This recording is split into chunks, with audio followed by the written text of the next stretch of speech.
জয়িতা কিচেনে আজ সিন্ধি কারি করলাম। ট্যাঙ্গি স্বাদের এই কারিটা, বিশেষ করে গ্রেভিটা কি যে অপূর্ব, গরম ভাত, রুটি, পরোটা সব কিছুর সাথে ট্রাই করে দেখবেন অবশ্যই।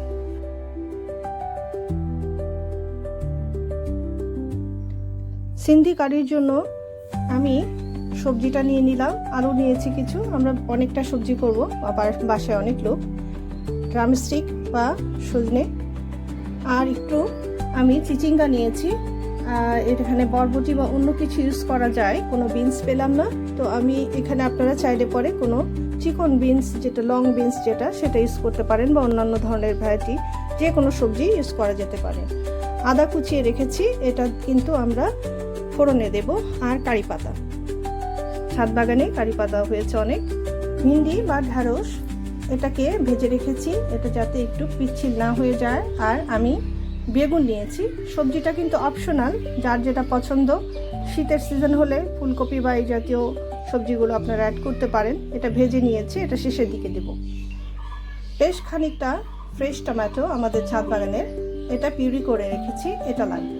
কড়াইয়ে তেল দিয়ে দিয়েছি। সিন্ধি কারিতে কিন্তু তেল একটু বেশি লাগে, কারণ বেসনটা ভুনাবো তো, এই জন্য। আমরা ফোড়ন দেব, আমরা দিব মাস্টার্ড। আমি ব্ল্যাক মাস্টার্ডটাই দিচ্ছি, রাই যে কোনো একটা রাই ইউজ করলেই হলো। আর আমি দিচ্ছি জিরে।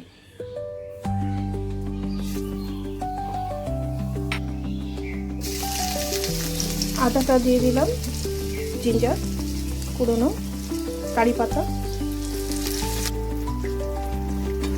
এই যে আমি একটা তরকা দিলাম বা ফোড়ন দিলাম, এটাতে কিন্তু মেথি দেয়া যেতে পারে।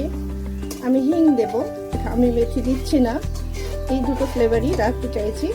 গ্রিন চিলি আমরা এরকম করে কুচি করে নিয়েছি ছোট ছোট। 1 পিঞ্চ আমরা হিং দিয়ে দিলাম। হিং আর একটু দিয়ে দিলাম।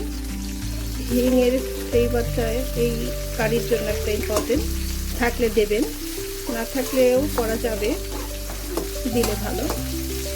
একটু ফোড়নটা ভেজে নিব। ফোড়নটা হয়ে গিয়েছে, এখন আমরা বেসন দিব। এখানে আমরা যেহেতু তরকারি পরিমাণের অনুযায়ী কতটুকু আপনি কারি করছেন সেটার উপরে নির্ভর করবে। 1 টেবিল স্পুন দিলাম। আমরা 4-5 টেবিল স্পুন বেসন দিব। বেসনটা আমরা ভুনিয়ে নিব। এই সময় জালটা, বেসনটা যাতে পুড়ে না যায়, জালটা লো মিডিয়াম ফ্লেমে রাখবেন। এই যে বেসনটা আমরা ভেজে নিচ্ছি, এই বেসন ভাজাটা কিন্তু খুব ইম্পর্টেন্ট। এই বেসন ভাজাটার উপরেই কারিটার ফ্লেভার অনেকটা নির্ভর করে। আমি মোট 6 টেবিল স্পুন বেসন দিয়েছি। আমাদের কারির গ্রেভি এতটুকু লাগবে। সবজি যেই পরিমাণ নেবেন বা গ্রেভিটা যেই পরিমাণ করবেন, সেই অনুযায়ী বেসনের পরিমাণটা কমবে বাড়বে। একটু লালচে করে ভুনে নেব। এর জন্যে কিন্তু সিন্ধি কারিতে তেল একটু বেশি লাগে, যাতে বেসনটা আমরা ভালো করে ভেজে নিতে পারি, যতক্ষণ পর্যন্ত না ঘ্রাণটা আসছে। আর দেখবেন যে এটা যেন লাম্পস না হয়ে যায়, হ্যাঁ, দলা পাকিয়ে না যায়। লালচে বাদামি কালার এসেছে এবং তেলটা ভাসতে শুরু করেছে। এই পর্যায়ে আমরা গ্রেভির জন্য 1 কাপের বেশি পানি দিয়ে দেব। এখন আস্তে আস্তে বাকি ইনগ্রিডিয়েন্টসগুলো আমরা অ্যাড করতে থাকবো। আরও 1 কাপ পানি দিয়ে দিলাম। টমেটোর পিউরিটা আমি দিয়ে দিলাম সামান্য একটু রেখে। কাশ্মীরি রেড চিলি পাউডার দিব কালারের জন্য। ব্যাস, আমি ভরা ভরা 1 টেবিল স্পুন দিলাম, কিন্তু কারিটার পরিমাণ অনুযায়ী নির্ভর করবে। এটা তো ঝাল অ্যাড হবে না, কিন্তু খুব ভালো একটা কালার আসবে। তো লবণ, হলুদের গুঁড়ো পরিমাণ মতো, খুব বেশি লাগবে না, কালার অ্যাড করবে। হলুদটা আরেকটু দিয়ে দিলাম, কালারটা বুস্ট করবে হলুদ। আর Kashmiri red chilli powder, Kashmiri red chilli powder না থাকলে শুধু এমনি চিলি পাউডার দিলেও হবে। আমরা গুঁড়ো চিলি পাউডার দিব। রেড চিলি পাউডার গুঁড়ো, সে যেটা ঝালের জন্য, সেটাও দিয়ে দিলাম। তাই জাস্ট সামান্য মিক্স করে নিয়ে আমরা গ্রেভির পানিটা দিয়ে দিব। খুব সিম্পল রান্না, কিন্তু খেতে অসাধারণ, খুবই পুষ্টিকর, খেতে খুবই অসাধারণ। আমরা এখন একটু গ্রেভির জন্য পরিমাণ মতো পানি অ্যাড করে দিব। টমেটো পিউরিটা আমি একটু রেখে দিয়েছি, কারণ কখনো কখনো টমেটো পিউরি হয় কি বেশি টক হয়, তো এটা টেস্ট করে তারপরে আমরা পিউরিটা আবার লাগলে অ্যাড করব।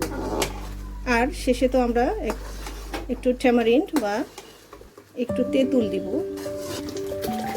পানি দিয়ে দিচ্ছি। গ্রেভিটা ফুটে উঠেছে, আমরা এখন আলু দিয়ে দিব, সজনে দিয়ে দিব। আলু আর সজনে সিদ্ধ হতে একটু সময় বেশি লাগে, তাই আগে দিলাম। দিয়ে আমরা একটু একটু ঢাকনা দিয়ে দিব। এখন চিচিঙ্গাগুলো দিয়ে দিলাম বিনসের পরিবর্তে। জানি না টেস্টটা কেমন হবে, খারাপ হওয়ার কথা নয়, খুব বিন ভাব আসবে, এই জন্যই দেয়া। স্কিপ করতে পারি চাইলে, যতক্ষণ না এই সজনে বা ড্রামস্টিক আর আলুটা সেদ্ধ হয়ে আসছে। সাথে চিচিঙ্গাটা মিলিয়ে দিলাম, ভেজে রাখা সবজিটা আর একটু পর দিচ্ছি। এখন আঁচটা কিন্তু লো মিডিয়ামে আছে একেবারে। সিদ্ধ হওয়ার জন্য আমি হাই ফ্লেম থেকে লো মিডিয়ামে দিয়ে রেখেছিলাম। ঢ্যাঁড়সটা বা ভিন্ডিটা যেটা ভেজে রেখেছি সেটা অ্যাড করলাম। এটা খুব ওভার কুক করা না, জাস্ট শ্যালো ফ্রাই করে নেওয়া আছে, যাতে পিচ্ছিল ভাবটা চলে না আসে। রান্নার এই পর্যায়ে দেখুন গ্রেভিটা কিন্তু ঘন হয়ে এসেছে। বেসনের জন্য আমি কিন্তু আরও 2 টেবিল স্পুন বেসন, যেহেতু আমার সবজি বেশি, আমি প্রথমে 6 টেবিল স্পুন দিয়েছিলাম, কিন্তু পরে দেখলাম যে বেসন একটু কম হয়ে গেছে, গ্রেভিটা থিকনেসটা কমে দিয়েছে। আমি বেসন আরও 2 টেবিল স্পুন ভেজে দিয়ে দিয়েছি।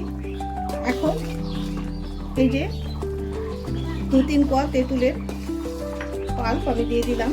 এটা আসলে স্বাদ অনুযায়ী কেউ অনেক বেশি দেয়, ট্যাঙ্গি করে। যারা সাউথে আছেন তারা একটু ট্যাঙ্গি খাবার খেতে পছন্দ করেন, তারা একটু বেশি দেন।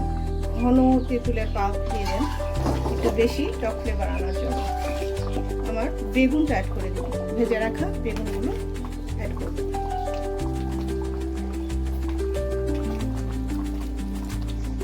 বেগুনটা অ্যাড করার পরে বেশি একটা নাড়বো না, বেগুনটা যাতে ভেঙে না যায়। ভেঙে যাবে না, ভেজে দেওয়া বেগুন অপূর্ব লাগবে খেতে, অপূর্ব লাগবে। একটু লবণ আর টকের পরিমাণটা একটু চেখে দেখতে হবে রান্নার সময়, যে এটা আপনার টেস্টের সাথে সহনীয় কিনা।